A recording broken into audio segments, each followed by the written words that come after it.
Welcome back everyone. तो इस video में स्टार्ट करेंगे फंक्शन ऑफ द टिब्यूल से। आई नो काफ़ी दिनों बाद वीडियो आ रही है। जैसे मैंने लास्ट वीडियो में बताया था कि आई एम नॉट वेल, थोड़ी तबीयत ऐसी चल रही थी, बट अब हम कोशिश करेंगे कि अपने ट्रैक पे वापस आ जाएं। तो let's start function of the tubules. पहली है हमारी प्रॉक्सिमल कॉन्वोल्यूटेड टिब्यूल, जिसे कहते हैं PCT. PCT is line by the simple cuboidal brush border epithelium. जो हमारी PCT है वो किससे लाइन होती है? Brush border. कौन सी? वो भी सिंपल क्यूबॉइडल एपिथेलियम से। विच increases the surface area for the reabsorption. जो रीअब्जॉर्प्शन के लिए सरफेस एरिया बढ़ाती है, क्योंकि वो इस किससे लाइन है? Cuboidal, simple cuboidal brush border epithelium से। Nearly all these essential nutrients, जितने भी न्यूट्रिएंट जो एसेंशियल्स हैं, 70 to 80% इलेक्ट्रोलाइट्स, वाटर, ये सब रीअब्जॉर्ब हो जाते हैं इसी सेगमेंट से। PCT also help to maintain the pH and the ionic balance of the body fluids. PCT क्या काम करती है? pH को और आयनिक बैलेंस को मेंटेन करने का काम भी करती है। कैसे करती है? By the selective secretion. अब ये याद रखना इंपॉर्टेंट है, कैसे कर रही है वो? सिलेक्टिव सिक्रीशन करके। किसका? हाइड्रोजन आइंस का, अमोनिया का, पोटेशियम आइंस का फिल्ट्रेट में। कैसे सिक्रीशन करती है इन सब का? हाइड्रोजन आइन, अमोनिया, पोटेशियम आइंस, और फिल्ट्रेट में। और एब्जॉर्प्शन किसका करती है? बाइकार्बोनेट का फ्रॉम इट।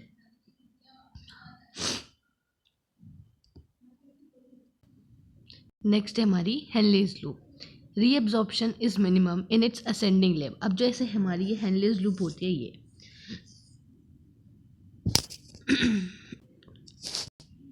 तो ये हमारी लूप ऑफ हेनले, ये है लूप ऑफ हेनले का डिसेंडिंग पार्ट और ये है इसका असेंडिंग पार्ट। ठीक है, तो जो हेनलेज लूप है या फिर लूप ऑफ हेनले है हमारी, रीअब्जॉर्प्शन मिनिमम होता है उसकी असेंडिंग लिंब में। यहाँ पे असेंडिंग लिंब में रीअब्जॉर्प्शन मिनिमम होता है। However this region play a significant role in maintenance of the high osmolarity of the medullary interstitial fluid. वहीं पे इसका यहाँ पे कह रहे हैं कि जो वाटर का रीअब्जॉर्प्शन है बेसिकली वो बहुत कम है, बहुत मिनिमम है, लेकिन इस रीजन की वजह से क्या मेंटेन होती है? ऑस्मोलरिटी मेंटेन होती है।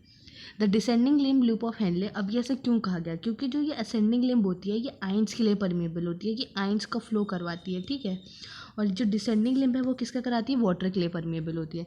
तो the descending limb loop of Henle, जो डिसेंडिंग लिम्ब है हमारी, descending limb of loop of Henle is permeable to water. किसके लिए परमेबल है? ये वाटर के लिए परमेबल है। वहीं पे इम्परमेबल होती है इलेक्ट्रोलाइट्स के लिए। This concentrate the filtrate as it moves down. तो जैसे जैसे यहाँ से फिल्ट्रेट मूव करता है तो फिल्ट्रेट क्या होता जाता है? कंसनट्रेट होता जाता है। कैसे कंसनट्रेट हो रहा है? क्योंकि यहाँ से किसका रिमूवल होगा? वाटर का। यहाँ पे क्या हो जाएगा? वाटर का सिक्रीशन। ऐसे यहाँ से वाटर बाहर चला जाएगा। ठीक है, द असेंडिंग लिम्ब जो है वो हमारी, the ascending limb is impermeable to water. और वहीं पे जो इम्परमेबल, यहाँ से वाटर का मूवमेंट बाहर नहीं हो पाएगा क्योंकि वो इसके लिए इम्परमेबल है असेंडिंग लिम्ब। लेकिन वो किसका ट्रांसपोर्ट अलाउ करती है? इलेक्ट्रोलाइट्स का ट्रांसपोर्ट। तो जैसे जैसे नीचे यहाँ पे डिसेंडिंग आने में फिल्ट्रेट कंसनट्रेट हो रहा था, अब जैसे जैसे यहाँ से ऊपर जाएगा तो डाइल्यूट होता जाएगा, क्योंकि आइंस तो क्या है? बाहर जाते जाएंगे यहाँ पे, और वाटर क्या है? अंदर रह जाएगा। तो एक्टिवली वही लिखा है, allow the transport of actively, electrolytes का ट्रांसपोर्ट अलाउ करती है एक्टिवली या फिर पैसिवली।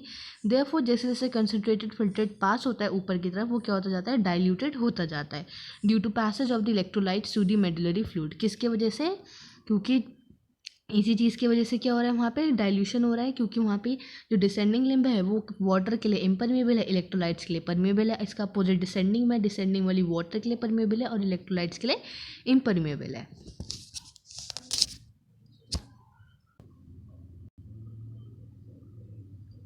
नेक्स्ट है हमारा DCT, that is distal convoluted tubule. तो कंडीशनल रीअब्जॉर्प्शन। अब ये लाइन बहुत इंपॉर्टेंट है, ये पूछा जाता है PYQ में। अभी तक जितना हमने पढ़ा सभी इंपॉर्टेंट है, लेकिन कुछ कुछ लाइन्स ऐसी होती है जहाँ से अलग ही क्वेश्चन पूछे जाते हैं। तो यहाँ से क्वेश्चन पूछे जाते हैं, यहाँ क्या होता है? कंडीशनल रीअब्जॉर्प्शन होता है। मतलब एक पर्टिकुलर कंडीशन आएगी तो कंडीशनल रीअब्जॉर्प्शन होगा सोडियम का और वाटर का। Take place in this segment. किस सेगमेंट में? DCT में। DCT also capable of the reabsorption of bicarbonate. DCT क्या करती है? बाइकार्बोनेट का भी रीअब्जॉर्प्शन कराती है और सेलेक्टिव सिक्रीशन कराती है हाइड्रोजन और पोटेशियम आइंस का, अमोनिया का, ताकि pH और सोडियम पोटेशियम बैलेंस को मेंटेन किया जा सके ब्लड में। तो ये चीज़ याद रखने वाली इंपॉर्टेंट है, किस चीज़ का सिक्रीशन हो रहा है और किस चीज़ का रीअब्जॉर्प्शन हो रहा है। तो रीअब्जॉर्प्शन किसका हो रहा है यहाँ पे? बाइकार्बोनेट का, और सेलेक्टिवली सिक्रीट क्या हो रहा है, हाइड्रोजन, पोटेशियम आइंस, अमोनिया, ये सारी चीज़ें, ताकि पीएच और सोडियम पोटेशियम बैलेंस मेंटेन किया जा सके ब्लड में। तो कंडीशनल रीअब्जॉर्प्शन किसका होता है, सोडियम और वाटर का। इस सेगमेंट में किसका रीअब्जॉर्प्शन होता है, और साथ में बाइकार्बोनेट का। सिलेक्टिव सिक्रीशन होगा हाइड्रोजन का, पोटेशियम आयन का और अमोनिया का। क्या मेंटेन करने के लिए, pH, sodium potassium balance in the blood. देखो ये पूरा डायग्राम यहाँ पे दे भी रखा है नेफ्रॉन का। देखो ये क्या है, हमारी प्रॉक्सिमल कॉन्वोल्यूटेड ट्यूब्यूल पीसीटी, इधर ये है डीसीटी, ये है पूरी loop of Henley. Loop of Henley का डिसेंडिंग पार्ट है, देखो थिक है, ये लिखा होता है, ये थोड़ा थिक होता है, ये असेंडिंग पार्ट है, ये थोड़ा थिन होता है। फिर ये थिक सेगमेंट आ गई असेंडिंग की, ये नीचे थिन सेगमेंट, ऊपर थिक सेगमेंट, फिर डीसीटी आई, फिर डीसीटी से यहाँ पे हमारी कलेक्टिंग डक्ट आ गई। ये मेडुला पार्ट है और ये कॉर्टेक्स पार्ट है। तो इस जैसे से यहाँ फ्लूइड होता है, that is medullary interstitium fluid, इसलिए इसे ज़्यादातर कहा जाता है। अब चलें इधर, तो यहाँ पे देखो ये इफ्रंट और एफ्रंट आ रही है, ये ग्लोमेरुलर कैपिलरीज का टफ्ट है, फिर ये द बोमेंस कैप्सूल, पूरा नेफ्रॉन का स्ट्रक्चर दिया है। तो हमने क्या पढ़ा था यहाँ पे कि किस किस का एब्जॉर्प्शन सिक्रीशन हो रहा था, ये देखो। तो यहाँ पे न्यूट्रिएंट्स वगैरह, तो पीसीटी में क्या देखा था, मोस्टली जो रीअब्जॉर्प्शन था कहाँ हो जाता है, पीसीटी में ही हो जा रहा था। तो इन सब का क्या हो रहा है, रीअब्जॉर्प्शन। ऐसे डीसीटी में बाइकार्बोनेट साइंस हमने देखे थे, सेलेक्टिव सिक्रीशन। अब फिर यहाँ क्या हो रहा है, इसका सिक्रीशन हो रहा है। तो जो चीज़ हमें अंदर रखनी है वो रीएब्जॉर्ब हो जा रही है, जिनको निकाल देना है डेट इज सिक्रीट आउट हो जाता है फिल्ट्रेट में। फिर ये NaCl देखो वाटर के लिए परमिएबल थी, ये इलेक्ट्रोलाइट्स के लिए परमिएबल थी। तो यहाँ से इलेक्ट्रोलाइट्स आ रहे हैं, जैसे वाटर बाहर जा रहे हैं, जैसे जैसे कंसनट्रेशन नीचे आती जाएगी, फ्लूइड नीचे आता जाएगा, डिसेंडिंग में वो क्या कंसनट्रेट होगा, जैसे फिर असेंडिंग में जाएगा वो डाइल्यूट हो जाएगा। तो ये पूरा प्रोसेस चलता रहता है ऐसे, ये नेफ्रॉन में होता है। अब जैसे हम यहाँ पढ़ के आए फंक्शन, तो ये हमें बहुत इंपॉर्टेंट है याद रखना कि कितना पीसीटी में अब कितना रीअब्जॉर्प्शन हो रहा है, तो 70 to 80% वापस से क्या हो जाता है, रीअब्जॉर्प्शन हो जाता है पीसीटी में। नेक्स्ट है हमारी डेट इज कलेक्टिंग डक्ट।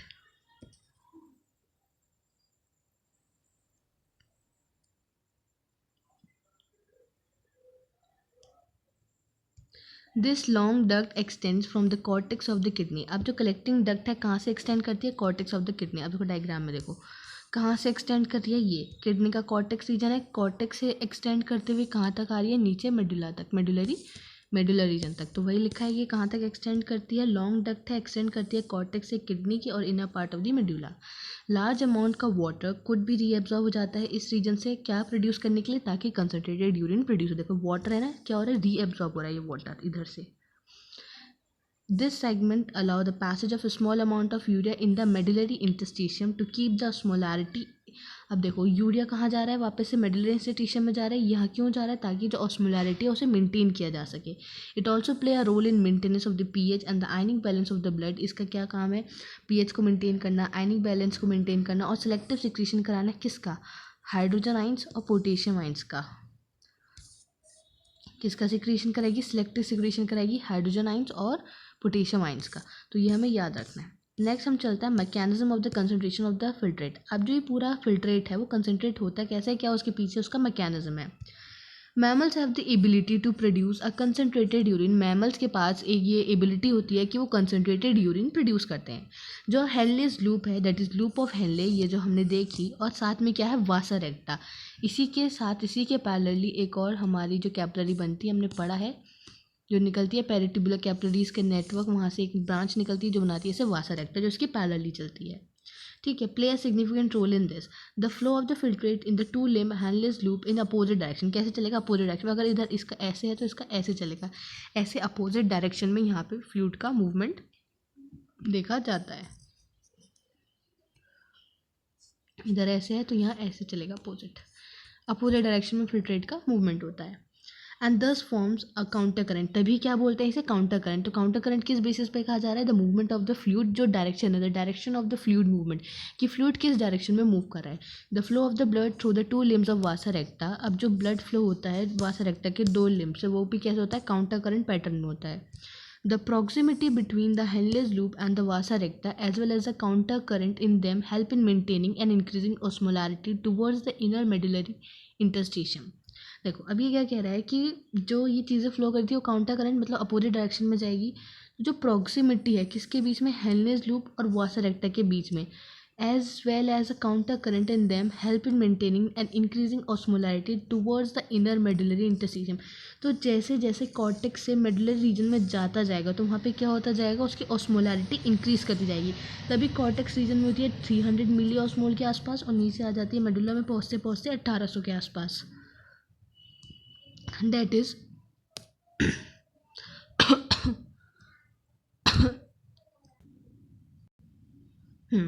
तो कितनी हो जाती है, that is 300 milli osmol cortex region में होती है और 1200, वही मैंने कहा था 1800 वो गलत था, डाटा एग्जैक्ट याद नहीं आता, 1200 मिली एस्मोल हो जाती है कहाँ पे, इनर मेडुला की तरफ आते आते.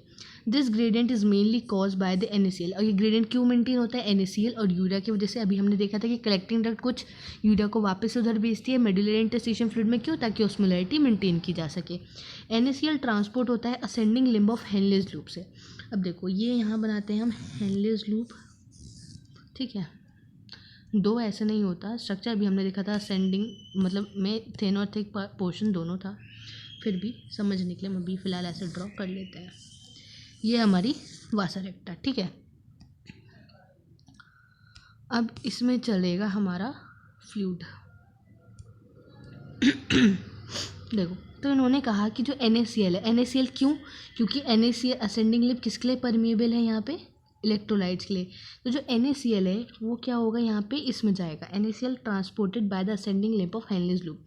फिर जो किसके साथ एक्सचेंज होने वाला है, descending limb of the vasa recta. अब वासा रेक्टा की ये क्या है, डिसेंडिंग लिम्ब है. तो NaCl कैसे एक्सचेंज होगा यहाँ पे, इधर इसके साथ एक्सचेंज हो जाएगा यहाँ पे. इसने इसका अलाउ में किया और कहाँ एक्सचेंज हुआ, ये यहाँ पे एक्सचेंज हो जाएगा, ये इधर यहाँ पे एक्सचेंज हो गया, ठीक है. NaCl is return to the interstitium by the ascending portion of the vasa recta. अब देखो हमने देखा था कि इसमें कैसे मैकेनिज्म चलेगा, काउंटर करंट. तो इधर डिसेंडिंग लिम्ब में फ्लूइड का डायरेक्शन ये है, इधर यहाँ ऊपर होगा, यहाँ ऊपर होगा. तो वासा रेक्टा में क्या चलेगा, इधर अपोजिट चलेगा, ऐसे चलता जाएगा. ये काउंटर करंट मैकेनिज्म है. तो यहाँ गया, यहाँ से एक्सचेंज हुआ, NaCl एक्सचेंज हो गया, वही लिखा है NaCl रिटर्न जाएगा. अब कैसे जाएगा, ये असेंडिंग पोर्शन से, यहाँ से लूप ऑफ हेनले का असेंडिंग पोर्शन है, ये डिसेंडिंग पोर्शन मेंशन कर लो ताकि तुम लोग को कन्फ्यूजन ना हो, ये सारा सब कुछ कन्फ्यूजन ना हो. ये लूप ऑफ हेनले है और ये क्या है हमारी इधर वासा रेक्टा, ठीक है. ये वासा रेक्टा है ग्रीन कलर से. तो ये इसका कौन सा पोर्शन है, ये असेंडिंग पोर्शन है और इधर इसका डिसेंडिंग पोर्शन है. तो NaCl यहाँ पे एक्सचेंज हो जा रहा है वासा रेक्टा के,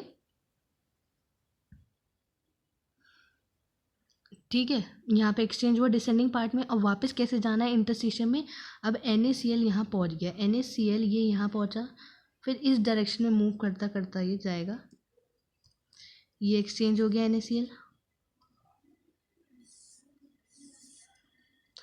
ये चलता जाएगा, NaCl जा रहा है जाता जाएगा, ये आ जाएगा असेंडिंग पोर्शन में और यहाँ से निकल जाएगा, फिर पहुँच जाएगा वापस से इंटरस्टिशियल फ्लूइड में. ये क्या है इधर, इंटरस्टिशियल फ्लूइड, ये मेडुलरी रीजन, ऊपर ये कॉर्टेक्स रीजन. समझते चलना, डायग्राम बहुत इंपॉर्टेंट है तो ये चीज़ क्लियर हो पाएगी.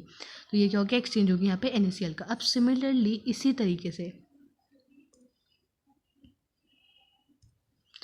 तरीके से क्या होगा, सिमिलरली जो स्मॉल अमाउंट है यूरिया का वो एंटर करेगा thin segment of the ascending limb of Henle's loop.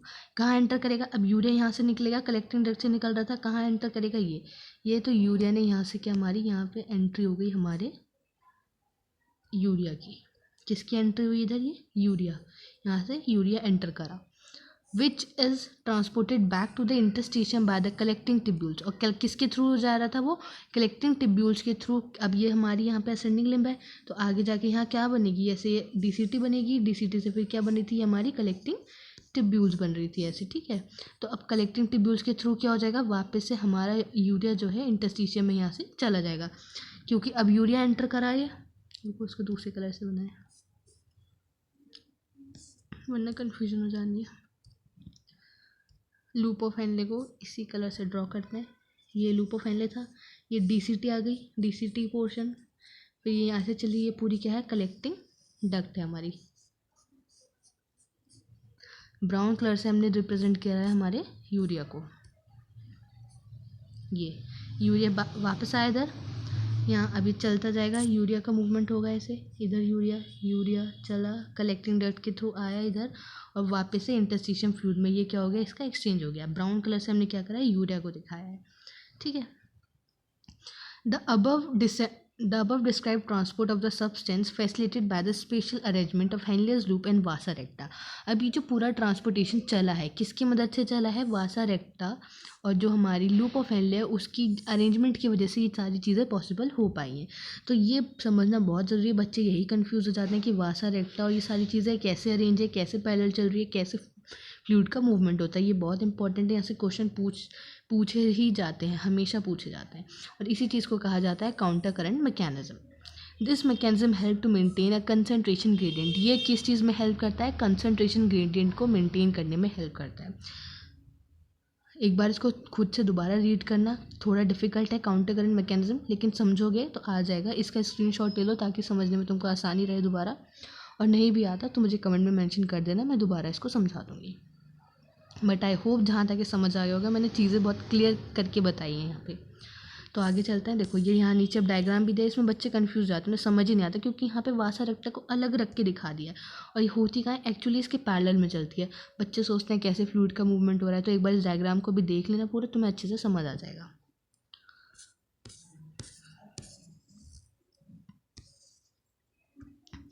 ये वही है कि यूरिया अब एक्सचेंज हो जा रहा था कलेक्टिंग डक्ट के थ्रू वापस से मेडुलरी इंटरस्टिशियम में। Presence of such interstitial gradient, ये जो ग्रेडियंट प्रेजेंट है वो हेल्प करते हैं easy passage of the water का आसानी से पैसेज हो सके कलेक्टिंग टिब्यूल से, फिर कंसनट्रेट हो सके हमारा फिल्ट्रेट यानी यूरिन। जो ह्यूमन किडनी है वो प्रोड्यूस करती है यूरिन नियरली 4 टाइम्स कंसनट्रेटेड। ये क्वेश्चन भी पूछा जाता है कितने टाइम कंसनट्रेटेड होता है, 4 गुना कंसनट्रेटेड होता है जो फिल्ट्रेट फॉर्म्ड होता है इनिशियली, क्योंकि हमने क्या देखा था 180 लीटर पर डे बनता है फिल्ट्रेट, जिसमें से सिर्फ अप्रॉक्स 1 लीटर के आसपास एक्सक्रीट आउट होता है, तो 90% क्या हो जाता है, रीएब्जॉर्प्शन हो जाता है। यही पढ़ा था ना, तो वही। अब हम चलते हैं regulation of the kidney function, कि किडनी फंक्शन का रेगुलेशन कैसे होता है।